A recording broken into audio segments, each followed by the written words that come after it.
Olá, hoje a minha aula é sobre história da mitologia grega e vou falar de dois irmãos gêmeos, famosos, filhos dos reis de Troia, Príamo e Écuba.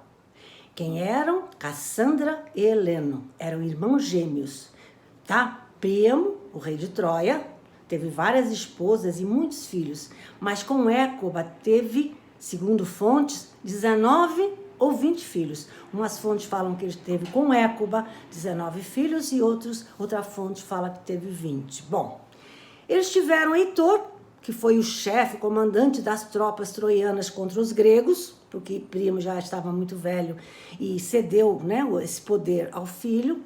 Teve Helena e Cassandra, também, que eu vou contar a história deles. Teve Polixena, uma das filhas que o Aquiles se apaixonou, tá? Era uma bela filha de Príamo e Écuba, Polixena, já contei essa história. E teve Paris, aquele que causou a guerra de Troia por ter sequestrado a bela Helena, esposa de Menelau, rei de Esparta. São alguns dos filhos, eu não vou contar os 19, 20 filhos, tá? Hoje a minha história é sobre Cassandra e Heleno, como eu falei, gêmeos, tá? Quando eram crianças, essa Cassandra e Heleno costumavam brincar no templo de Apolo, lá em Troia. Mas certa vez brincaram até tão tarde que ficou noite. E aí eles, impossibilitados de voltar para o palácio, resolveram dormir ali mesmo, no templo de Apolo, tá?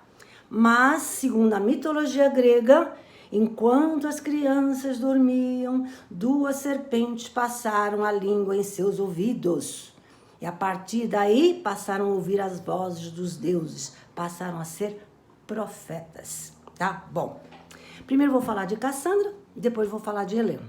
Cassandra cresceu, ficou uma bela jovem, de grande beleza, e virou fiel servidora do templo de Apolo. Passou a se dedicar 24 horas por dia a esse templo. E Apolo acabou se apaixonando por ela. Mas quando Apolo se confessou estar apaixonado por ela, ela repudiou esse amor. Eram amigos, mas ela não queria um amor com ele. O que deixou Deus irado. Por isso, como castigo por ela não aceitar seu amor, Apolo retirou dela, preste atenção, o dom da persuasão.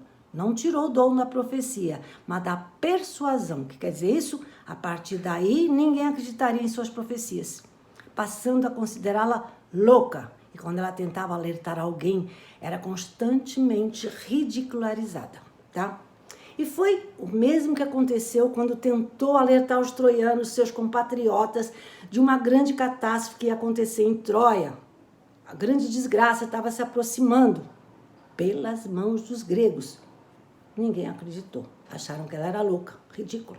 Bom, quando Paris também apareceu em Troia, com Helena sequestrada, ela tentou avisar que seria ela, essa mulher, a Helena, a causa dessa grande guerra, essa grande catástrofe que ia acontecer em Troia, que estava se aproximando.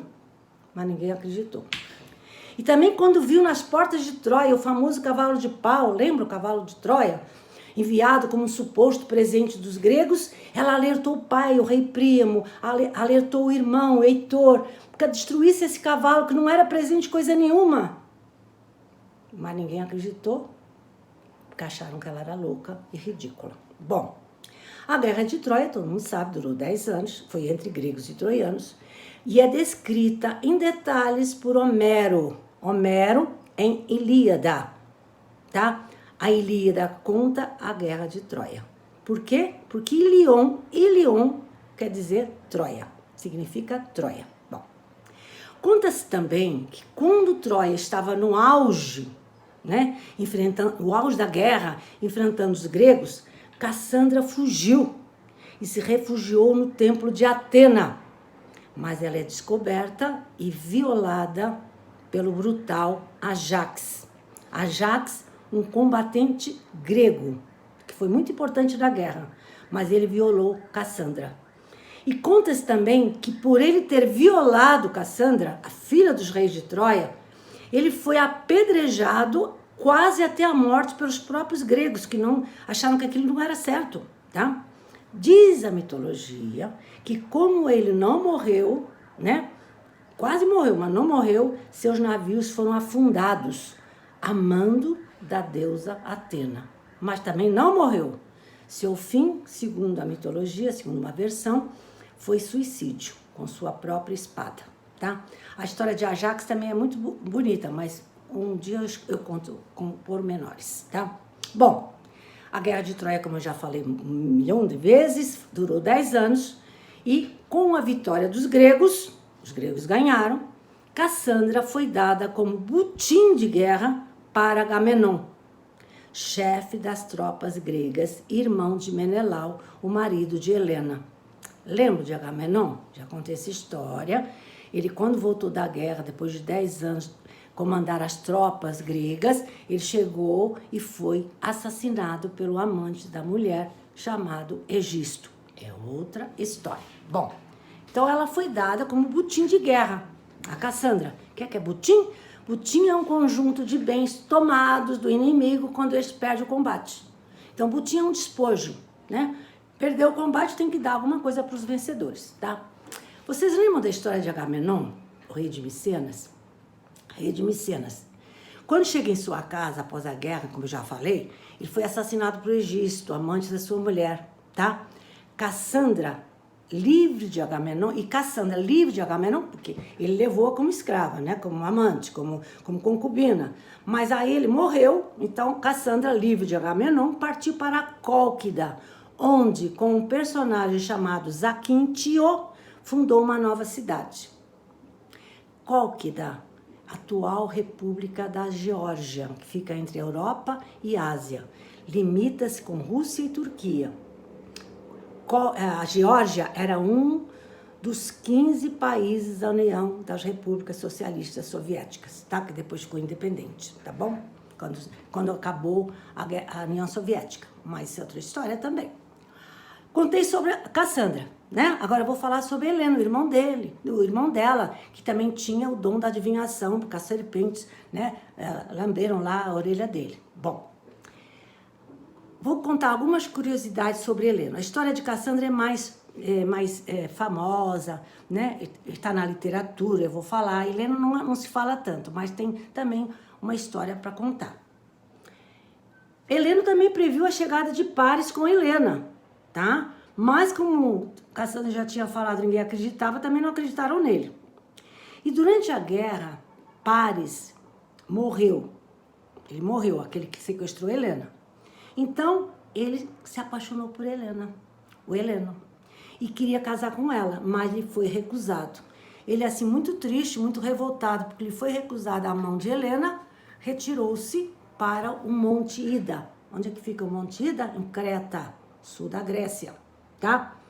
Onde foi capturado pelos gregos. Os gregos sabiam do seu dom da profecia. Então, o prenderam e torturaram, mas torturaram tanto até ele dizer como é que os gregos venceriam os troianos. De que maneira os gregos poderiam vencer os troianos. Então, depois de muita tortura, ele falou que os gregos venceriam se, entre outras coisas, vou falar o que ele falou, depois de muita tortura, se construíssem um cavalo de pau, que foi conhecido como cavalo de Troia, né, como presente dos gregos, né, para eles poderem entrar, eles achando, os troianos, que aquilo era um presente nas portas de Troia, abriram as portas, botaram o cavalo para dentro, poxa, acabou a guerra, os gregos queriam paz, deram-nos um presente. Então comemoraram, e aí dentro da barriga do cavalo, todo mundo sabe, saíram os gregos e derrotaram os troianos, tá?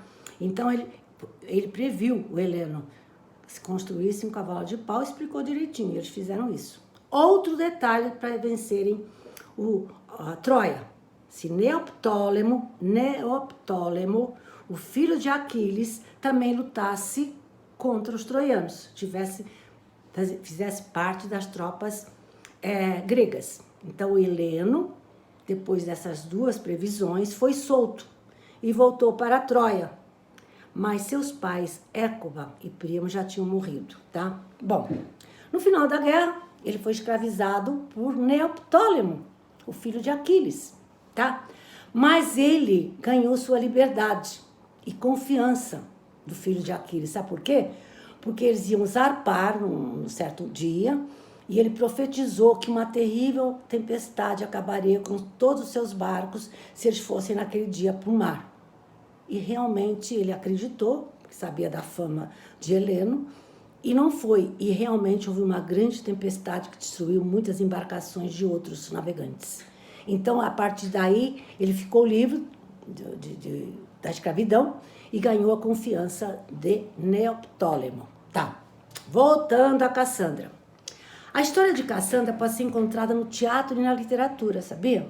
Lembra de Gil Vicente? Gil Vicente, considerado o criador do teatro português, ele escreveu uma peça sobre Cassandra, ficou famosa. E ele chamou essa peça de Auto da Sibila Cassandra. Auto é uma composição teatral, que vem do latim acto, quer dizer ação. E Sibila, todo mundo sabe, é bruxa, feiticeira, profetiza. Então ele escreveu Auto da Sibila Cassandra. Foi escrita em 1511 em espanhol. A peça Auto da Sibila Cassandra é considerada um dos primeiros textos da literatura europeia e apresenta temas a partir da perspectiva feminina, que até então não existia. A história remete a Cassandra, da mitologia grega, pois a personagem de Gil Vicente também faz profecias, tá? Não é uma história igual, mas remete à história de Cassandra da mitologia grega. Bom, outra obra da literatura sobre Cassandra. Em 1941, em plena Guerra Mundial, Segunda Guerra Mundial. A Segunda Guerra Mundial vai de 39 a 45. Então, em 1941, durante a guerra, no período nazista da Alemanha, né, foi escrita, durante o período nazista da Alemanha, foi escrita Cassandra. Em alemão, nunca foi traduzido para outra língua. Então, depois de grandes pesquisas, né, foi achado esse exemplar na Biblioteca de Munique. Qual é o tema de Cassandra? Só que aí é Cassandra com K. Qual é o tema de Cassandra? Mostra uma figura feminina, de nome Cassandra, tá? Onde o autor faz críticas à política da França e elogia a grandeza e superioridade do sangue alemão. O autor nasceu em 1890. Vou contar um pouco a história do autor, porque que ele escreveu depois essa obra de Cassandra. O autor, alemão, nasceu em 1890, com 24 anos. Ele se alista na Primeira Guerra Mundial como voluntário, tá? Então, acredita-se que esse Cassandra foi escrito entre 1916 e 1917 nas trincheiras de Ypern, quando ele era soldado da Primeira Guerra Mundial, nas trincheiras de Ypern. É o que está deduzido pelos pesquisadores. O que é uma trincheira? Lembra da trincheira da Primeira Guerra Mundial? Era um fosso, uma escavação no solo cuja profundidade abrigava os combatentes, tá? Eram valas abertas, mais ou menos, tinha 2,5 metros de profundidade e 2 de largura, né? Serviam de ataque, onde ficavam soldados e atacavam e se protegiam dos exércitos, tá? Agora, quem era o nome desse homem que, né, numa dessas trincheiras escreveu Cassandra? Hans Schwarz. Não sei se fala assim, porque eu não sei alemão. Hans Schwarz, tá? Depois da guerra, acabou a guerra, a Primeira Guerra vai de 14 a 18, segundo pesquisadores, ele escreveu esse livro entre 16 e 17, acabou a guerra, ele se empregou no ofício de propaganda nazista, tá? Onde passa a divulgar as ideias nazistas. Depois entra para o Partido Nazista, sendo um dos escritores nazistas, muito elogiado por sua atitude política. Mas no livro que ele escreveu em 16 a 17, no seu livro aparece a princesa troiana Cassandra, possuidora de um grau de consciência nacional superior aos restantes troianos, porque ele tentara avisar através desse livro, seus compatriotas dos perigos que avizinhavam a Alemanha, tá? E ele mostra a Cassandra como um grau de consciência nacional superior aos demais. Então ele diz o seguinte, que a derrota troiana é equiparada à derrota alemã na Primeira Guerra Mundial, porque os outros, o povo não acreditou nela. Ela avisou, então ela era superior.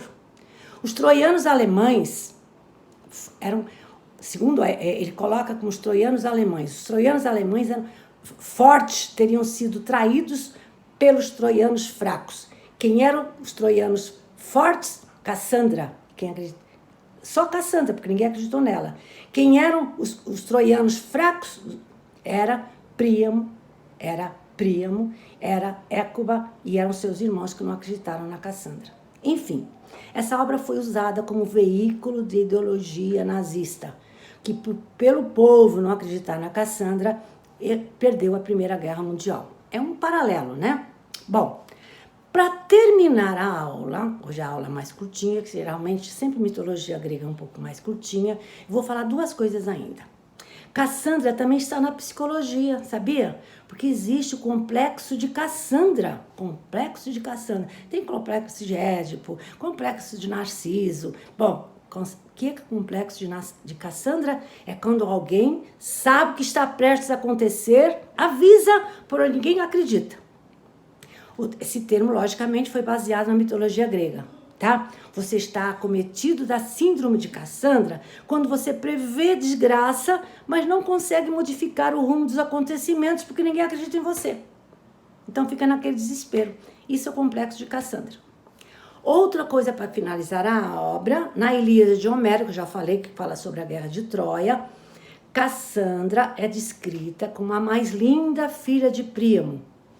E é a única mais bela que Cassandra, ou tão bela quanto Cassandra, é a Helena, cuja beleza encantou Paris e vai provocar a guerra de Troia, tá? Espero que vocês gostem, tenham gostado, e essa é a história de Cassandra e Helena. Tchau!